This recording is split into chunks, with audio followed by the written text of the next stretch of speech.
Lottery ഭീമൻ Santiago മാർട്ടിന്റെ company electoral ബോണ്ടുകൾ വാങ്ങിയതിൽ ദുരൂഹത.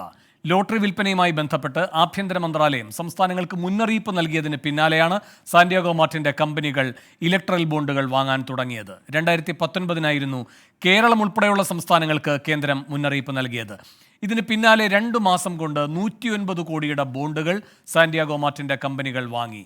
R Radhakrishnan ഡൽഹിയിൽ നിന്ന് കൂടുതൽ വിവരങ്ങളുമായി ചേരുന്നു. രാധാകൃഷ്ണൻ, സാന്റിയാഗോ മാർട്ടിൻ വിവാദ വ്യവസായിയാണ്. എന്തൊക്കെയാണ് ഇപ്പോൾ ഈ സാന്റിയാഗോ മാർട്ടിൻ്റെ ബോണ്ട് വാങ്ങലുമായി ബന്ധപ്പെട്ട് പുറത്തുവരുന്ന വിവരങ്ങൾ?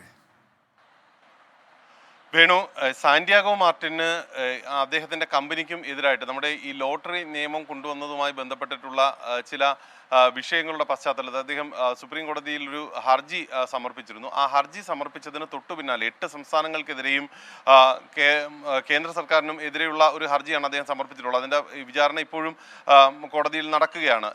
ഇതിന്റെ സാധുതയെ ചോദ്യം ചെയ്തൊക്കെയാണ് അദ്ദേഹം ഈ ഹർജി സമർപ്പിച്ചിരിക്കുന്നത്. ഏതായാലും ആ ഹർജി സമർപ്പിച്ച ഘട്ടത്തിലാണ് കേന്ദ്ര സർക്കാർ ഈ വിധത്തിൽ ഈ സ്ഥാപനത്തിൽ നിന്നും ഉള്ള വിവരങ്ങൾ അടക്കമുള്ള കാര്യങ്ങൾ ഉൾപ്പെടുത്തിക്കൊണ്ട് സംസ്ഥാനങ്ങൾക്ക് മുന്നറിയിപ്പ് നൽകിയത്.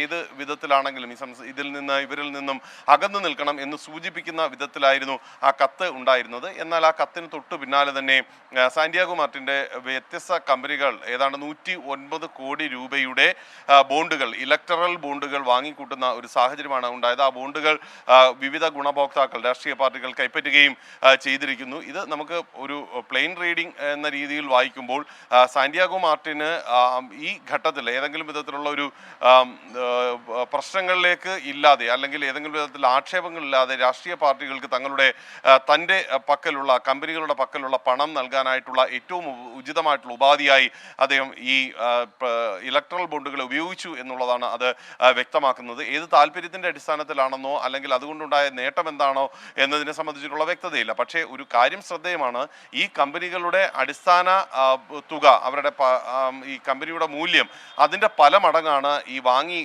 ഇരിക്കുന്ന ബോണ്ടുകളുടെ മൂല്യം എന്നുള്ളത് ഈ ഇടപാടിനെ അഥവാ അദ്ദേഹത്തിൻ്റെ ഈ ഒരു താല്പര്യത്തെ കൂടുതൽ നിഗൂഢമാക്കുന്നുണ്ട്. ഏതായാലും ഇതുമായി ബന്ധപ്പെട്ടിട്ടുള്ള വിവരങ്ങൾ ഒരുപക്ഷെ അടുത്ത നാളുകളിൽ ഇത് പുറത്തു വരുമെന്നുള്ള പ്രതീക്ഷയിലാണ് ഉള്ളത്. വേണു. ആർ രാധാകൃഷ്ണൻ ഡൽഹിയിൽ നിന്ന് വിവരങ്ങൾ നൽകിയത്.